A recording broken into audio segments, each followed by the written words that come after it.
cuan, we be getting money.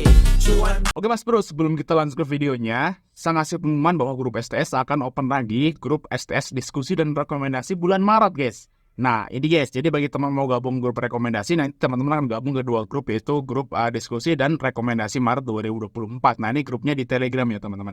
Nah apa itu grup rekomendasi? Nah kita akan intip grup yang masih jalan sekarang sampai tanggal 29 Februari nanti. Nah ini adalah grup rekomendasinya teman-teman. Nah isinya adalah saham rekomendasi swing. Seperti ini kita swing TP1 di Cepin. Nah terus ada saham-saham yang ODT ya, semi-semi gorengan, tapi kita pilih saham-saham yang lumayan bagus kok. Jadi harusnya sih aman di hold agak panjang. Nah di sini ada MPMX juga TP swing ya, BBT ini yang biasa istilahnya ODT. Terus ada Pegas nih ODT, ESA juga ODT seperti guys ya. Ini adalah bentuk rekomnya. Nah selain grup itu, grup rekomendasi, kita juga ada grup diskusi dah seperti ini. Jadi bisa tanya jawab. Maret teman-teman akan dapat bonus masih ya, yaitu perkiraan saham yang akan bagi dividen di bursa sepanjang tahun 2024. Nah ini ada sekitaran 174 saham ini udah kita update lagi teman-teman. Nah contohnya ini adalah PJA, Mega, dan BJTM nih guys ya. Ini yang akan bagi dividen dalam yang terdekat. Nah nanti ada masih banyak lagi saham yang akan bagi dividen nanti sampai akhir tahun 2024. Nah teman-teman wajib punya Excel ini ya, karena kita ngerangkumnya juga nggak mudah teman-teman. Nah contohnya ini NISP guys. Nah ini yang terdekat lagi, yaitu sekitar bulan April. Nah NISP akan bagi dividen masih 5% yield. Nah ini makanya sahamnya naik terus teman-teman. Nah kalau udah punya data ini, tentu aja teman-teman akan lebih enak nih untuk ngelakuin swing. Oke kita lanjut ke videonya. 344 itu target dari PMMP. Oke kita lanjut part 2 teman-teman. Yang pertama adalah saham dari Petrosi. Nah Petrosi ini kita bahas lagi. Nah Petro ini nah kalau kita lihat historis dari Petro, ini kalau hijaunya berkali-kali. Nah hijau berkali-kali ya, 2 kali ya. Ini baru hijau sekali, besok hijau lagi guys untuk si Petro. Nah, gitu guys ya. Nah kalau kita lihat Petro ini sahamnya Pak PP yang harganya masih tergolong murah. Di sini PBV-nya masih 1,32. Nah sahamnya Pak PP yang paling murah lah untuk Petro nih. Nah hari ini kita lihat di sini YB yang masuk di 4.815 nih. Jadi masih oke untuk si Petro. YU di 5.000-an nih. Ini YU-nya di 5.000 guys. Nah, bagi teman mengikut Petro ini bisa ambil di 4.800 gitu ya, 4.810. Nah, TP-nya maybe di 5.000 guys ya. Semoga aja ya ngehit ke 5.000 besok untuk si Petro. Oke, lanjut dari saham dari Cuan. Nah, ini sahamnya Pak PP kita bahasin semua. Kayaknya sih udah mulai naik karena apa namanya? Udah berhari-hari untuk si saham-sahamnya Pak PP ini ditinggal para trader. Nah ini udah mulai rame, semoga aja guys untuk besok untuk Cuan. Fundamentalnya udah mahal lah, sama kayak brand lah ya.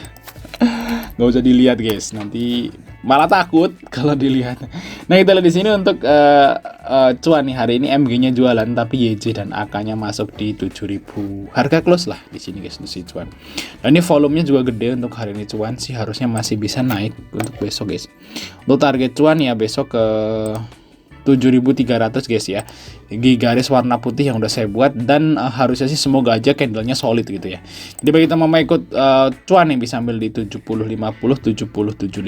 Untuk TP-nya lebih 7.200 sampai 7.300 lah antara ini guys. Harusnya sih bisa ngehit ke 7.300 lagi. Oke, yang selanjutnya adalah saham dari PJAA teman-teman ya. Ini pembangunan Jaya Ancol, dan PJAA ini dia mau bagi dividen teman-teman ya. Kita lihat di sini untuk PJAA bagi dividen. Ini udah ada beritanya guys di sini ya, 2024 ya. Nah ini guys ya, PJAA menang total dividen tahun buku 2023. Ini berarti udah ditetapkan guys, karena PJAA ini adalah perusahaan milik negara. Milik BUMD ya, punya DKI Jakarta gitu ya, bukan BUMN guys, BUMD. Jadi istilahnya kalau dia profit itu wajib bagi dividen. Jadi kalau perusahaan BUMN atau BUMD itu kalau dia profit wajib bagi dividen. Dan kalau kita lihat di sini IPS-nya dari PJAA ini naik ya, karena memang waktu itu sempat rugi pandemi, orang-orang nggak kedufan gitu ya. Nah sekarang udah mulai masuk gitu ya. Jadi istilahnya dia mau tebar dividen tuh 51 miliar. Nah ini berapa nih guys dividennya ya? Nah, kalau kita lihat di sini kita baca aja, sebenarnya bisa dibagi sih. Nah, ini yaitu 32. Ini udah ditetapkan teman-teman ya. Nah, Rp32, kita tinggal nunggu jadwalnya aja. Ini udah bisa dipastikan dividennya 32. Nah, kita hitung aja 32 teman-teman ya. 32 dibagi harga yang sekarang berapa nih? 945. Nah, dikali 10. Oh ya, 3%, 3,3 ya. Kecil ternyata. 3,3 ya, bener nih. Oh iya. Oh ya, cuman 21% DPR-nya, guys. Ini bener ya, 32 ya. Iya bener guys. Oh ini guys, udah di itu ya, tapi di sekuritas belum ada sih untuk jadwalnya, guys. Lumayan lah 3%. Kalau kita lihat di sini untuk PJA ini juga valuasinya masih murah, guys. PER-nya 6 kali, PBV-nya 0,9. Tapi nggak tahu kok DPR-nya kecil ya sekarang ya. Cuman segitu ya. Oke ya, bagi teman ikut PJA nih. Masih murah, guys. Dapat dividen 3%-an, lumayan ya. Jadi bisa diambil di 945 gitu ya. Untuk TP-nya maybe di sini, teman-teman. Nah, 980 sih harusnya sih bisa ya untuk si PJAA, guys. Karena harga sampai masih murah ya, harusnya masih aman lah untuk di hold. Oke, untuk PJA teman-teman lanjut yaitu saham dari Astra ini yang terakhir, guys. ASII. Nah, Astra Internasional.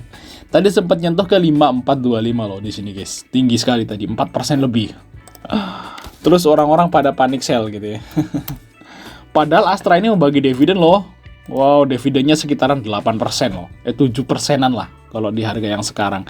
Ini profitnya naik, PER-nya murah, PBV-nya masih di bawah 1, ROE-nya juga di atas 10%. Ini Astra ini kalau di harga yang sekarang tuh Mercy harga baja, guys. Dia mau bagi dividen tuh hampir 8% yield-nya ya. Kalau nggak percaya masuk bisa lihat di berita gitu ya untuk si Astra. Jadi kalau teman-teman tadi misalnya udah TP, masuk lagi aja. Ini arahnya harusnya naik untuk ASI, guys. Dividen 8% hampir kok. Jadi luar biasa untuk si Astra nih. Ini kayaknya sih tetap aja naik nanti kalau dia mau bagi dividen. Dan dividennya dia akan dibagi di sekitaran bulan Mei. Jadi mungkin ini belum ada ya di sini untuk jadwalnya, mungkin sebentar lagi gitu ya. Ya sekitaran bulan Mei lah. Kalau yang tahun lalu tuh awal Mei. Jadi nanti mungkin dia akan rame di April. Oh, berarti kalau udah ada mungkin bulan depan lah, Maret itu udah mulai April. Maret itu udah mulai rame, kemungkinan bagi dividennya itu mungkin akhir April atau pertengahan April, guys, untuk si Astra, karena udah diumumin kok dividennya. Jadi kayaknya nggak Mei tapi April ya. Jadi istilahnya udah mulai, ya oke, beli aja lah. Beli aja untuk Astra nih. Kita lihat di sini yang ngeguyur si KZ ya. Tapi di sini YU sama AK-nya masuk, guys, untuk si Astra. Ini ada ZP nih. Ini rata-rata ZP, BK, YU ini di 52 semua, guys. Beli aja di 52. Nanti harusnya sih kalau misalnya nih, guys, misalnya si Astra ini sampai ke bagi dividen nih, harusnya minimal ke 55, guys. Minimal banget ke sini. Minimal itu, guys. Serius deh. Coba deh Mas Bro catat video ini gitu ya, direkam kalau perlu atau disimpan videonya. Saya bilang nanti kalau misalnya Astra ini mau bagi dividen nih, dividennya di bulan April atau Mei itu minimal ke 55, guys. Catat ya, minimal ke situ. Jadi istilahnya teman-teman harusnya beli aja gitu untuk si Astra nih. Beli lagi gitu, maksudnya kalau tadi udah cuan gitu. Oke, mungkin Mas Bro itu Mas dari channel untuk like dan subscribe. Sampai ketemu di video berikutnya.